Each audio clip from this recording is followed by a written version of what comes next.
Hello and welcome to my channel.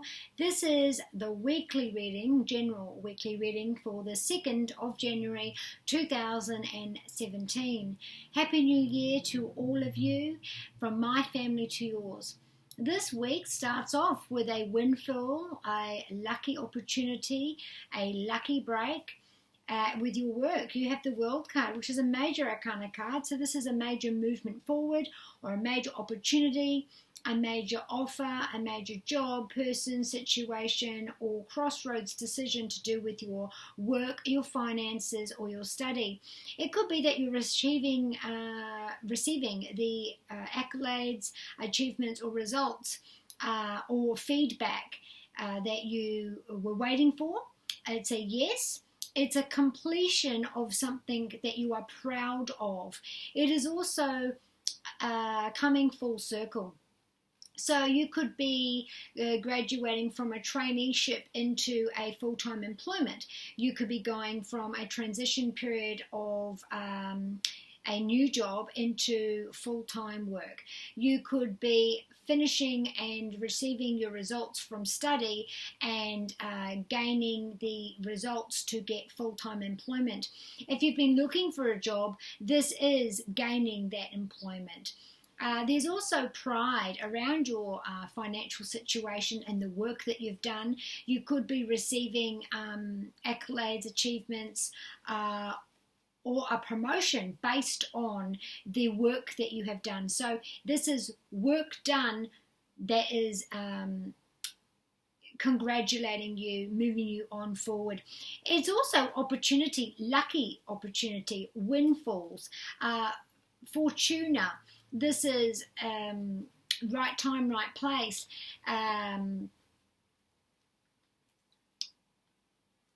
Fate, destiny. You could decide that you are going to live your dreams, and as soon as you put your foot forward or put the word out there, you get a very positive response straight away. With your home life, we do have the 9 of Wands, and as soon as I picked that up, I thought to myself, this is the hangover from hell.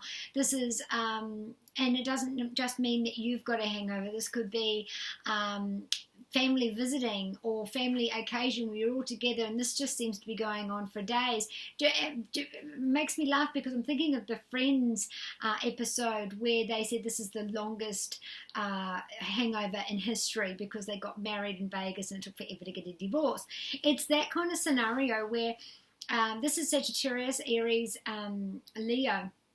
Now, this could be, along with the family theme, that this has been you've struggled to get it all together, you've done all the work, and you've put all the effort in, and you are just hanging in there until they go. Family's great, but only in small quantities. Well, not small quantities. You have enough, and then you're like, oh my gosh, I've had enough. This is also, though, if you are caring for someone physically or in a mental up and down way, or if you're mentally concerned about somebody's welfare, that you it's hard, it's a burden, it's taking its toll on you, it's taking its toll on that family member. Now, this being your home, this is your roots, your heritage, what speaks home to you. So you could be in your place and worried about your family home, your childhood home, or your parents, or your siblings, or your cousins, or if this relates to you, then this is your home, your partner, your children, your pets, what speaks home to you. There is a sense of, I've stuck it in there, I've lasted this long, the burden's been hard, and I'm really struggling at this point of time to look towards the future with hope and optimism. I'm struggling underneath, and you're battle worn. You have the bandage across your head, and you're like, oh, just so, this has been so long and so hard, I just don't know if I have it in me. Also, this is in a relationship sense. Do I stay or do I go? Do I continue investing my resources into this relationship? It doesn't have to be love. It can be with any relationships that you have. There's also the black sheep of the family, or the family member who needs special attention. Maybe they are acting out.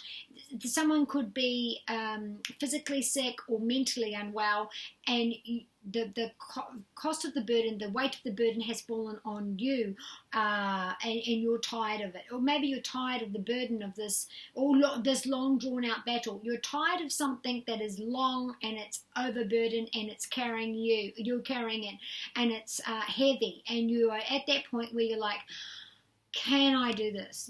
Can I continue to do this? You need that second wind. You need that hope. With health, we do have the King of Cups. Now, for some of you, you might have found out that your father or your partner or brother, this is a general reading, so this is a male, it could be a strong-willed female as well. So you could have word that something has come back, whether it be prostate, whether it be waterworks, cancer, something like that may have come back. And you need to be strong for this person. Now, if this is you, this is waterworks. For a male, prostate or waterworks issues. For a female, this is bloating. This is the genitalia area, bleeding, and UTIs, water weight, swelling, those kinds of things. Also, this is someone who could be suffering from mental decline.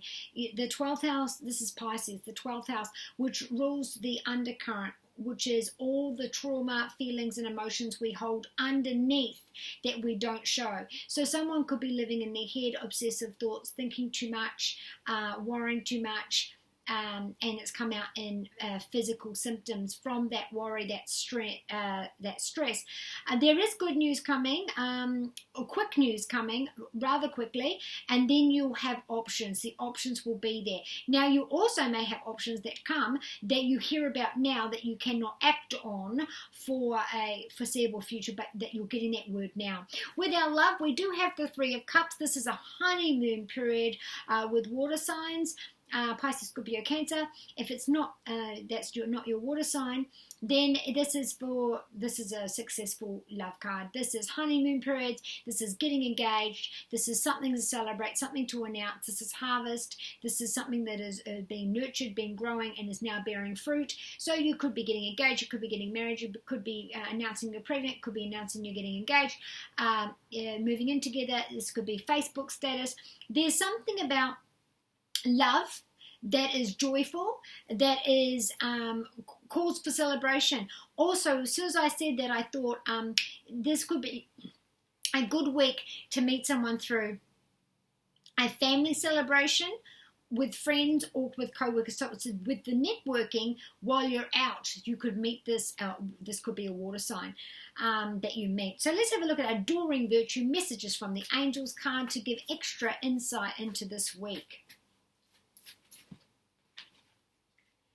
Not to let anybody else dampen your parade. Whatever work accolades or private accolades where life is going well for you, this is going to stir up envy, jealousy, bitterness in other people. Also doing well, I hear doing well. You may not be the richest person in the world, but you hold your own, and this annoys people that don't like you, or they're just bitter and jealous. Be careful of those that aren't clapping. Watch when you announce things. Who's not happy for you? Who's smiling through gritted teeth?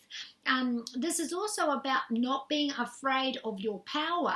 Have that power. Don't be afraid to soar. Don't be afraid to shine. Don't be afraid to be powerful. Never ever dull your light to somebody else's shine. I mean, if they come up to you, don't ever come down for them. Akasha is saying that you have the spirituality, you have this intuition, you have the insight that can heal and help others. Perhaps you're working on something that's creative that you will voice, or that you will publish, or that you will have in passing conversation that will help someone in a community or healthy way. And she says you are a spiritual teacher and you have the ability to counsel others and help them awaken their gifts. So something you're working on, something you say, something you do, something you post, something that you're in your daily travels that you do will definitely have some sort of healing effect on someone else. So have a wonderful week. I shall see you next week.